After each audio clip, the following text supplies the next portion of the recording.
Okay, so I'm going to try to make this as quick as possible. For the most part, commas aren't necessarily a problem.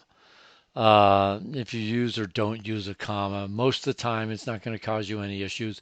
And on your papers, I won't take any points off for missed commas or commas that are placed where they shouldn't be. However, there are times when commas can change an entire meaning of a sentence.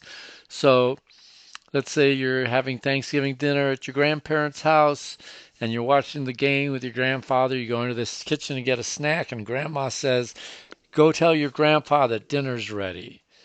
So you go back into the living room and say, "Let's eat, grandpa." And so you and grandpa then go to the dining room and have dinner. Now, without the comma, you're no longer having Thanksgiving dinner.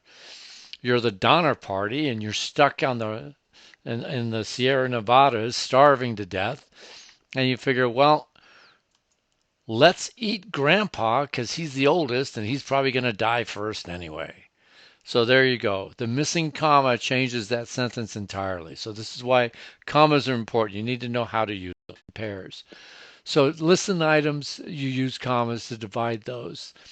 But it's not for the last item. So ethics are based on moral, comma, social, comma, or cultural values. So cultural is the last one of the three values. We don't put a comma there. We do it for the first two, however. So the code of ethics includes seeking criticism of work, comma, correcting mistakes, comma, and acknowledging the contributions of everybody. So again, the acknowledging doesn't get separated with a comma. So in a list, put it for everyone except for the last one. All right, now when two independent clauses are joined, which we've gone over, when we went over fragments, comma splices, and run-ons, one of the things you do is when you're using the fanboys, for, and, nor, but, or, yet, and so, you put a comma prior to the fanboy. So the boys wanted to stay up till midnight, comma, but they grew tired and fell asleep. All right, this doesn't get used. You don't see it very often, and it's mostly tended to be used in poetry when it was used. So Annie had dark hair, Sally, comma, fair. So the comma there is saying that we took out had, and well, we should have another comma, but we took out the hair as well. But again, you don't see this one. All right, this not always used today, but you will still see it used a lot. So this is where you're doing it before direct speech. So you say the Queen said, put a comma that separates the expository writing from the actual quote. Doesn't anyone know it's my birthday? So the comma there goes to separate the quote from the said. Comma setting off interjections, blimey. So blimey is an interjection, just an exclamation. Stop or I'll scream. We put a comma there. These again, don't worry too much about them. If you miss these commas, it's not going to change the meaning of the sentence.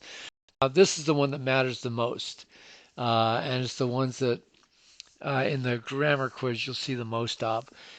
Any information that's extra, that's not necessary to make the sentence grammatically correct. So what it means is if I take that section out, I haven't changed the meaning of the sentence. So here I am, of course, going steadily nuts. If I take out the of course, I still have the core meaning of the sentence. I am going steadily nuts. So this is what I mean by ones that come in pairs. Now, on the grammar quiz, the issue is that you need a comma to go before and after this.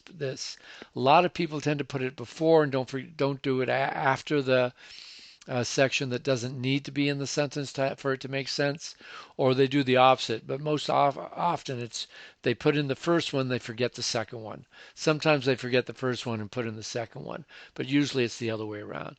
So the other example is the feast and fest party. Plan for the last day of school should be good. So plan for the last day of school, we don't need to know that information. It's nice to know when it's going to be, but the main sentence is saying the feast and fest party should be good. Taking that out, the plan for the last day of school doesn't change the main purpose and meaning of the sentence. The feast and fest party should be good. So this is the one that you really want to know. It'll if you keep this one memorized, it will take care of most of your comma problems. because you'll realize that, yeah, I don't need this in the sentence, so therefore it should be offset. All right, that pretty well does it. I told you I tried to keep it short for you.